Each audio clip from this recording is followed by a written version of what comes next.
ጤና ይስጥልን ተመልካቾች ከትግራይ ቴሌቪዥን የሚተላለፍ የአማርኛ ቋንቋ ዜናችን አሁን ጀምሯል። ከዜናዎቹ ጋር በእምነት ሰለሞን ነኝ። የትግራይ ሴቶች ለመብቶቻቸው መከበርና እኩልነታቸውን ለማረጋገጥ በትግል ወቅትም ሆነ በፖለቲካዊ ተሳትፏቸው ከፍተኛ አስተዋጽኦ እንዳበረከቱ የትግራይ ሴቶች ጉዳይ ቢሮ ገለጸ። ቢሮው ይህንን የገለጸው ዓለም አቀፉ የሴቶች ቀን ማርች 8 የትግራይ ሴቶች ለሁለንተናዊ ማገገምና ተጠቃሚነት በሚል መሪ ሐሳብ በመቀለ ከተማ በተከበረበት ወቅት ነው። ለታደለ ዳኛው ዘገባ ፍርቱና ገብሩ። ዓለም አቀፉ የሴቶች ቀን ማርች 8 የትግራይ ሴቶች ቢሮ ከአጋር ድርጅቶች ጋር በመተባበር የትግራይ ሴቶች ለሁለንተናዊ ማገገምና ተጠቃሚነት በሚል መሪ ቃል በመቀለ ከተማ ተከብሯል። በበዓሉ አከባበር ላይ የተገኙት የትግራይ ሴቶች ጉዳይ ቢሮ ኃላፊ ወይዘሮ ኪሮስ ሐጎስ እንደገለጹት የትግራይ ሴቶች ለመብታቸውና እኩልነታቸው መረጋገጥ በትግል ወቅትም ሆነ በፖለቲካዊ ተሳትፏቸው ከፍተኛ አስተዋጽኦ ነበራቸው ብለዋል። ዘሐለፈ ዕጥቅ ቃልሲ በ17 ዓመት የትግል ወቅት ጀምሮ የሴቶች ቀንን ማርች 8 እናከብር ነበር። የትግራይ ሴቶች ጀግኖች ናቸው። መስዋዕት ከፍለዋል። ውጤታማ ተሳትፎም ነበራቸው። በተሰማሩበት ሁሉ ድል ይቀናጃሉ። በመሆኑም ቀኑን በኩራት ሁሌም እናከብረዋለን። በትግራይ ሕዝብ በተፈጸመው ጄኖሳይዳዊ ጦርነት ምክንያት በትግራይ ሴቶች ላይ መጠነ ሰፊ ጥቃቶችና ግፎች ተፈጽመዋል ያሉት ወይዘሮ ኪሮስ ጦርነቱን ተከትሎም በትግራይ ሴቶች ላይ አካላዊና ስነ ልቦናዊ ጉዳት መድረሱን ገልጸው ተጠያቂነትና ፍትህ እንዲረጋገጥም በትኩረት እንደሚሰራ ጠቁመዋል። ኩናት ተዛሚዱ በጽሑን ዘሎ በሰላም ጉዳትን ግን ከቢዲ ሴቶች ከወንዶች እኩል ተጠቃሚ እንዲሆኑ ጥረት ይደረጋል። በተለይም በትግራይ ጦርነቱን ተከትሎ መጠነ ሰፊ ጉዳት ደርሶባቸዋል። ይህንን ለማሻሻል የፕሪቶሪያዊ ሰላም ስምምነት ሙሉ በሙሉ አልተተገበረም። በዚህ ምክንያትም በአሁኑ ሰዓት ሴቶች ላይ ብዙ ስራ እየተሰራ አይደለም። ሆኖም እየተቀናጀን በተለያየ መልኩ ሴቶች ላይ የደረሰውን ጥቃት ፍትህ እንዲያገኙ ልንሰራ ይገባል። በማርች 8 የአከባበር መድረክ የተገኙት እንስቶች በበኩላቸው ይህን በዓል ስናከብር የትግራይ ሴቶች የደረሰባቸውን ጥቃት ፍትህ ባላገኘበትና አሁንም በተለያዩ ችግሮች ውስጥ ወድቀው ባሉበት መሆኑን ገልጸዋል። ሰላም ካለ ሴቶች በሁሉም ዘርፍ ተሰማርተው እንደማያቅታቸው ታውቆ አገሪቷ እንድትረጋጋ መንግስት ለዜጎች ሰላምና ደህንነት እንዲሰራም ጥሪያቸውን አስተላልፈዋል። ማርች 8 በዓለም ደረጃ ማርች 8 ማለት ሴቶች ላይ እየደረሱ የነበሩ መጠነ ሰፊ ችግሮችና በደሎች እንዲቆሙ ከወንዶች እኩል ሰርተው እንዲገቡ በሁሉም በኩል በእኩልነትና በፍትሃዊነት ተጠቃሚ እንዲሆኑ ያደረገች ዕለት ናት። በዚህም ሴቶች በሰላም ሰርተን እየገባን ተጠቃሚ እየሆን መጥተናል። አሁን በጦርነቱ ሳቢያ ለደረሰብን ጉዳቶች ደግሞ ፍትህ እየጠየቅን ነው። ጓል አንስታይት ትግራይ ሐቦኛ እያ የትግራይ እናቶች ጠንካራ ወኔ ያላቸው ናቸው። በዚህ ወቅት ይህንን የሴቶች ቀን ስናከብር በብዙ ችግሮች ውስጥ ሆነን ነው። የትግራይ ሴቶች ላይ የደረሰው ጉዳት ባላገገመበት የደረሰውን ጥቃትም ፍትህ ባልተሰጠበት ላይ ሆነን ነው ይህን የሴቶች ቀን እያከበርን ያለ ነው። ሴቶች ሰላም ፈላጊ ነን። ሰላም ካለ ተቀናጅተን በጋራ ሰርተን መግባት እንችላለን። ስለዚህ በሁለቱም ወገኖች ሰላም እንዲሆን ነው የምንፈልገው። ዓለም አቀፉ የሴቶች ቀን ማርች 8 ዘንድሮ በዓለም ደረጃ ለ115ኛ ጊዜም በትግራይ ደረጃ ደግሞ ለ50ኛ ጊዜ ይከበራል። ከተማ በሱር ኮንስትራክሽን እየተገነባ ያለው የ10 ኪሎ ሜትር የውስጥ ለውስጥ የአስፋልት መንገድ ግንባታ በተያዘለት የጊዜ ቀነ ገደብ ለማጠናቀቅ እየተሰራ መሆኑን ተገለጸ። የከተማ ነዋሪዎችም የመንገድ ግንባታው በርካታ ኢኮኖሚያዊና ማህበራዊ ጠቀሜታ ያለው በመሆኑ መደሰታቸውና በጊዜው እንዲጠናቀቅ ክትትል ሊደረግለት እንደሚገባም ጠቁመዋል። ለምላሹ ኪዱ ዘገባ ፍሬህይወት ወልደመድህን። የመንገድ መሰረተ ልማት ለአንድ ህዝብ የማህበራዊ ኢኮኖሚያዊ እድገት መሰረት በመሆኑ አሁን ላይ እየተሰራ ያለው የውስጥ ለውስጥ የአስፋልት መንገድ የትናንት ምኞታቸውና የነገ ተስፋቸው እንደሆነ በትግራይ ሰሜን ምዕራባዊ ዞን የሽረ እንዳስላሴ ከተማ ነዋሪዎች ገልጸዋል። ብዙ ዓመታትን ጽበና በርካታ ዓመታትን ስንጠብቀው የነበረ ነው። ግንባታው ካለቀ የንግድ አካባቢ በመሆኑ ትልቅ ጠቀሜታ አለው። ሰሚ ጽገሚ አራታት ይጽገማ ሁሉ ይጽገማ። በክረምት ወቅት በርካታ ችግሮች ያጋጥማሉ። የውሃ ጉድጓዶች ይሞላሉ። ጎርፍ ከተለያዩ አካባቢዎች ቆሻሻዎችን በማምጣት እዚህ አካባቢ ነበር የሚጠራቀመው። በጣም እንቸገር ነበር። በክረምት ዋን በዚህ መንገድ እናቶች፣ ህጻናት፣ አዛውንቶችና ማንኛውም ሰው በጣም ነው እየተቸገረ ያለው።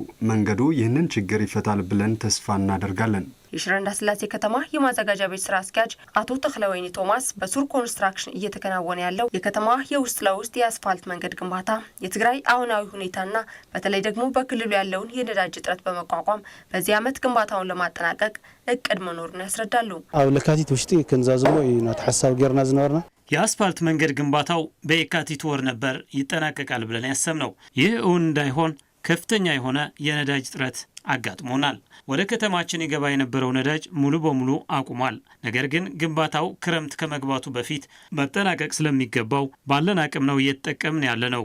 ያለውን ችግር ተቋቁመን በጉንበት ወር ላይ ለማጠናቀቅ ነው እቅድ ይዘን እየሰራን ያለነው። በግንባታው ላይ መጓተቶች እንዳሉና ክረምት ከመግባቱ በፊት ካልተጠናቀቀ በማህበረሰቡ ጤናና ንብረት ላይ ከፍተኛ ጉዳት እንደሚያደርስ ነዋሪዎቹ ስጋታቸውን በመግለጽ የሚመለከታቸው አካላት ትኩረት ሰጥተው እንዲሰሩም ጥሪ አቅርበዋል። አትስሩም ጽቡቅ ይልና እየተሰራ ያለው ስራ በጣም ጥሩ ቢሆንም ከፍተኛ የሆነ መጓተት ግን አለበት። ግንባታው ሳይጠናቀቅ ዝናብ ከዘነበ ለህይወታችን አስጊ ነው። ስለዚህ ስራው በአፋጣኝ መጠናቀቅ ይኖርበታል። እንዲህ ብሎ ክረምት ከገባ ከፍተኛ ጉዳት ነው የሚያስከትለው። ከባድ ነው። ምንም አይነት እንቅስቃሴ ማድረግ አይቻልም ማለት ነው። የአስፋልት መንገድ ግንባታ ፕሮጀክት አስተባባሪ አቶ የማነ ገብረስላሴ በየወቅቱ በክልሉ የሚያጋጥመውን የነዳጅ እጥረት ስራዎቻቸውን ለማቀላጠፍ እንቅፋት እየሆነ እንዳለ ቢገልጹም ችግሩን በመቋቋም እስከ ሐምሌ ወር ድረስ ግንባታዎቻቸውን እንደሚያጠናቅቁ አስረድተዋል። 2012 ዓ.ም ናብ ስራሕ ዘወጣ ሆሎ ናብ 10 ኪሎ ሜትር ይውልታ በ2012 ዓ.ም በውሉ መሰረት ወደ ስራ ስንገባ 10 ኪሎ ሜትር እንዲሸፍን የተስማማ ነው። አሁን የምንመለከተው መንገድ 2 ኪሎ ሜትር ነው የሚሸፍነው። የተያዘለት በጀትም ወደ 310 ሚሊዮን የሚጠጋ ነው። እስካሁንም ከ00 እስከ 400 የሚደርሰውን የአፈር መሙላት ስራዎችን ሰርተናል። ከ400 እስከ 500 የሚሆነው ደግሞ የስትራክቸርና የሮፊን ስራዎችን እየሰራን እንገኛለን። እቅዳችን እስከ ሐምሌ ወር ለመጨረስ ነው ያሰብነው። በትግራይ ያጋጠመውን የነዳጅ እጥረትን ተከትሎ ተገቢውን አገልግሎት ለመስጠት እንዳልቻለ የመቀለ አጠቃላይ ሆስፒታል አስታወቀ።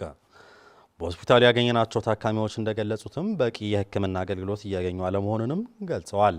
ለገብረ እግዚአብሔር ዘገባ ማዕድ ኃይለ።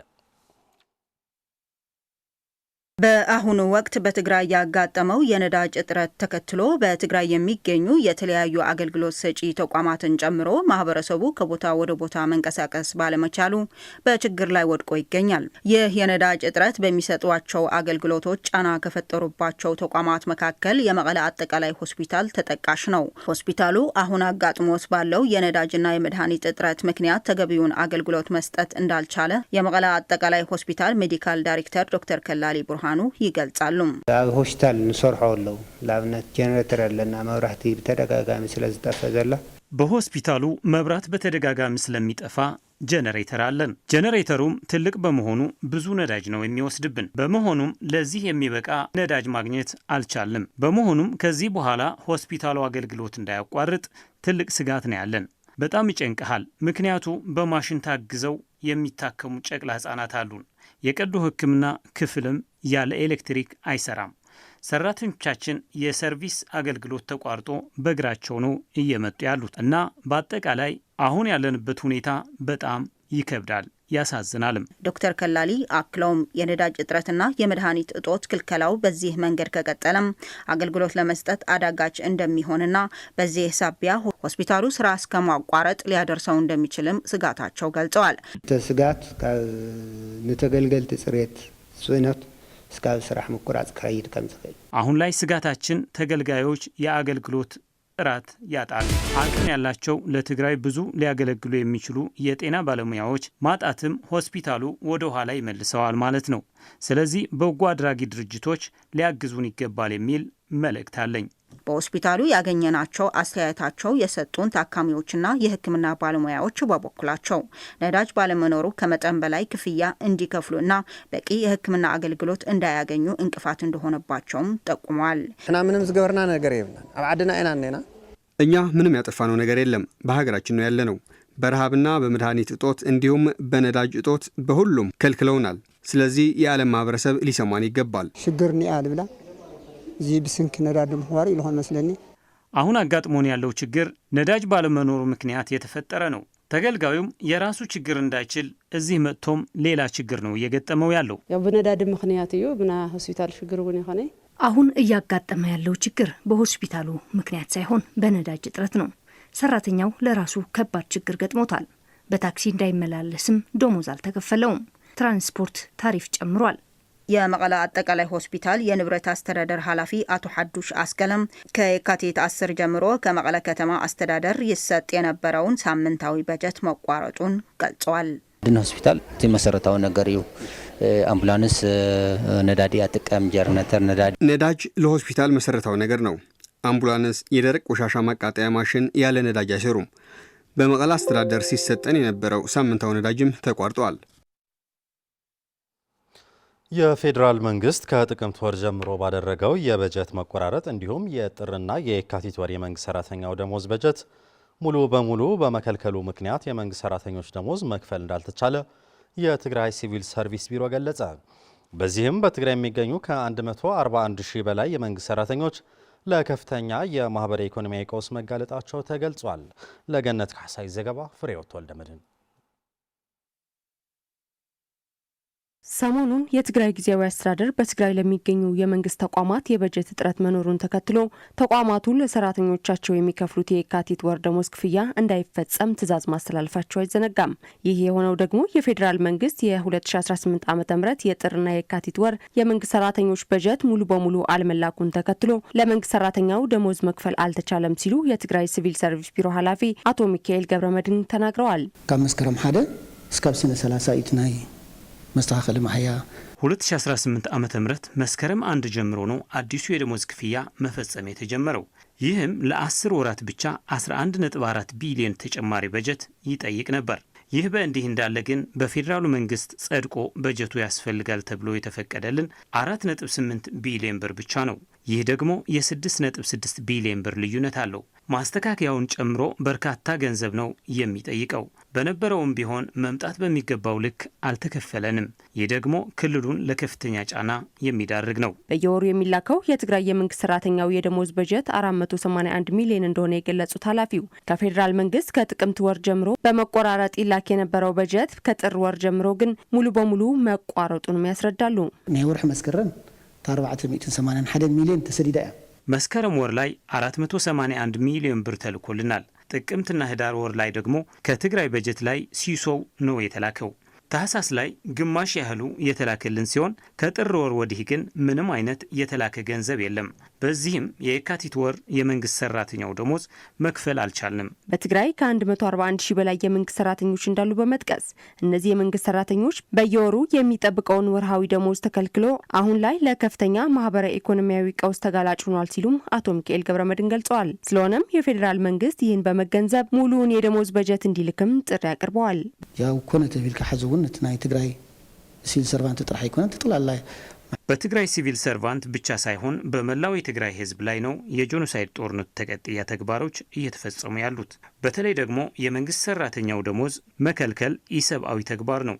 ስለሆነም የፌዴራሉ መንግስት አስቸኳይ የሆነ መፍትሄ ሊያበጅለት ይገባል። የአፍሪካ ህብረትም ይሁን የዓለም ማህበረሰብ ሰላሙ እንዲጸና፣ ተፈናቃዮች ወደ ቀያቸው እንዲመለሱ፣ የትግራይ ግዛታዊ መሬት እንዲረጋገጥና ህዝቡ መደበኛ ህይወቱን እንዲመራ ማድረግ ላይ የበኩላቸው እንዲወጡም ጥሪ ማቅረብ እንፈልጋለን። በትግራይ ያለውን ችግር በመገንዘብ የትግራይ ጊዜያዊ አስተዳደር ይህንን ችግር ለመፍታት ጥረት እያደረገ እንዳለም የሲቪል ሰርቪስ ቢሮ ኃላፊ አቶ ሚካኤል ገብረመድህን ተናግረዋል።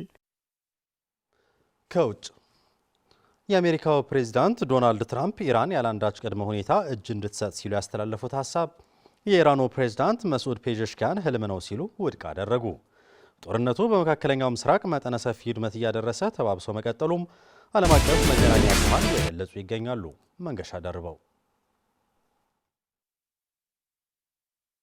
የኢራኑ ፕሬዝዳንት መስዑድ ፔዜሽኪያን ሀገራቸው ያለ አንዳች ቅድመ ሁኔታ እጅ እንድትሰጥ የአሜሪካው ፕሬዝዳንት ዶናልድ ትራምፕ የሰጡትን ማሳሰቢያ ውድቅ አደረጉ። ፔዜሽኪያን የዶናልድ ትራምፕ ማሳሰቢያ ህልም ብለውታል። የአሜሪካው ፕሬዝዳንት ዶናልድ ትራምፕ ኢራን ያለ አንዳች ቅድመ ሁኔታ እጅ እንድትሰጥ ሲሉ ያሳሰቡት በአርብ ዕለት ነበር። ለዓለም አቀፍ ሕግ የሰብአዊነት ማዕቀፍና ለመርሆቻቸው ኢራን ቁርጠኛ እንደሆነች የገለጹት ፕሬዝዳንት መስዑድ ፔዜሽኪያን ለእነዚህ መርሆች ቁርጠኛ መሆን አለባቸው። የኢራንን ጨምሮ የማንኛውም ሀገር መብቶች ችላ ማለት አይችሉም ሲሉ ተናግረዋል። እስራኤልና ዩናይትድ ስቴትስ ከኢራን የገጠሙት ጦርነት 8ኛ ቀኑን ሲያስቆጥር ፕሬዚዳንት መሱድ ፔዜሽኪያን ሀገራቸው በአጎራባች ሀገራት ላይ ለተፈጸሙ የድሮንና የሚሳኤል ጥቃቶች በራሳቸው ስም ይቅርታ ጠይቀዋል። የኢራን ወታደራዊ አዛዦች እና የሀገሪቱ መንፈሳዊ መሪ አያቶላህ አሊ ኻሜኒ ፕሬዚዳንቱ አርሜኒያዊ ባሉት ጥቃት መገደላቸው የሀገሪቱ ጦር አዛዦቻቸው ባለመኖራቸው ምክንያት በፍላጎታቸው ተኮሱ፣ አላስፈላጊ የሆነውን ሁሉ አደረጉ ሲሉ ተናግረዋል። በክብርና በኃይል ሀገራቸውን እንደተከላከሉም አሞግሰዋል። ከአሁን በኋላ ጎረቤት ሀገራት ጥቃት ካልፈጸሙ በስተቀር የኢራን ጦር ጥቃት እንዳይፈጽም ወይም ሚሳኤል እንዳይተኩስ ጊዜያዊ የመሪዎች ምክር ቤት ውሳኔ ማስተላለፉን ፕሬዝዳንቱ ገልጸዋል። ይህንን በዲፕሎማሲ መፍታት አለብን ብዬ አስባለሁም ብለዋል። ፕሬዝዳንት ፔዜሽኪያን በጥቃቶቹ ሳቢያ እየጨመረ የመጣውን የባህረ ሰላጤው አረብ ሀገራት ቁጣ ለማርገብ ቢሞክሩም ከጥቂት ሰዓታት በፊት ግን የሚሳኤልና የድሮን ጥቃቶች በዱባይ ዓለም አቀፍ አውሮፕላን ማረፊያ መፈጸማቸውን ተከትሎ በረራዎች ተስተጓጉለዋል። የኤሚሬትስ አየር መንገድም በረራ መጀመሩን ከገለጸ ከአንድ ቀን በኋላ በድጋሚ በረራው መቋረጡን አስታውቋል። የአሜሪካው ፕሬዚዳንት ዶናልድ ትራምፕ ትሩዝ ሶሻል በተባለ ማህበራዊ መገናኛ ዘዴ በኩል በጻፉት መልእክት ፕሬዚዳንት መሱድ ፔዜሽኪያን ይቅርታ የጠየቁት በኢራን ላይ ዩናይትድ ስቴትስና እስራኤል በፈጸሙት የማያቋርጥ ጥቃት ምክንያት እንደሆነ ገልጸዋል። የአሜሪካው ፕሬዚዳንት ዶናልድ ትራምፕ ዛሬ ኢራን እጅግ በኃይለኛው ትመታለች ሲሉ ከዚህ ቀደም ኢላማ ያልነበሩ የቴህራን ባለስልጣናት ላይ ጥቃት ሊፈጸም እንደሚችል አመላክተዋል። ይህን ተከትሎም ከመካከለኛው ምስራቅ እየወጡ ያሉ መረጃዎች ኢራን በአሜሪካና እስራኤል መጠነ ሰፊ ጥቃትና ውድመት እየደረሰባት እንደምትገኝ እየገለጹ ይገኛሉ። ዘገባው የዶቼ ቬሌና ቢቢሲ ነው። ተመልካቾች ዜናዎቻችን አብቅተዋል። ስለተከታተላችሁ እናመሰግናለን። ከቀሪዎቹ የትግራይ ቴሌቪዥን ዝግጅቶች ጋር መልካም ቆይታ ይሁንላችሁ።